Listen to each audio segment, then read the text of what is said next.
welcome back. Today we're going to be installing the cord, which is in this box that belongs to some Christmas lights. We're going to install the cord, the wire back on this one. It's going to be really long because my down rod is short than it used to, because I've replaced the long down rod on this fan with the short one. So we're going to need a couple tools here. Flatheads, small flathead. Gonna need,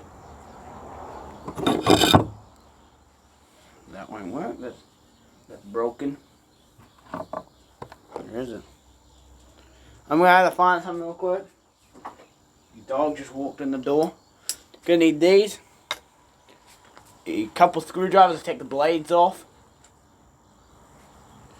Some of the screwdrivers on these fan blades are different. Now let's get up to, we're going to be installing it on the industrial fan. This one here. So first thing I'm going to do, I'm going to pull the fan blades off. If that light's bugging me, I might turn it off. Might start flickering because it's a fluorescent light, and everyone knows fluorescent lights are really annoying. So this blade here actually doesn't have a normal bolt, one of these blades. To pull it off, I need to take the bolts out. This will make the fan blades more easy, make the fan a bit more easier. Take into my room. Wrong size. I'll just sort something out real quick. Get the first screw out. I got the blade untightened from that screw. It was really a pain in the ass.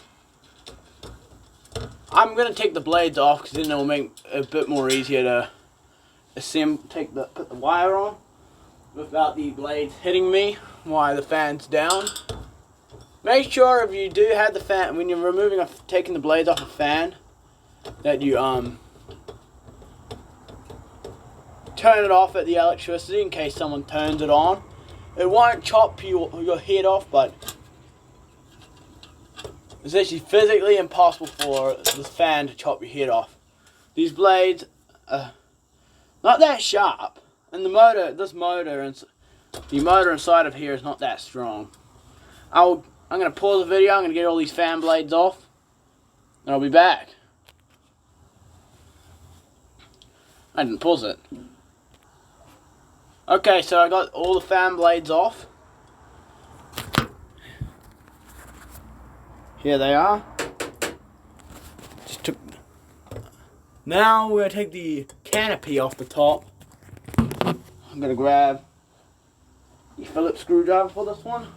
I've not tightened, I already loosened them up before I started the video, because I had to do a canopy repair because the notch in the canopy was not going into place and it was making the fan wobble. And you know, the ceiling fans, they wobble, they can fall. I've already got these two loosened. Give it a turn. She comes down. Here's a ceiling fan. So I'm going to leave the mounting bracket up there. No point of pulling that off.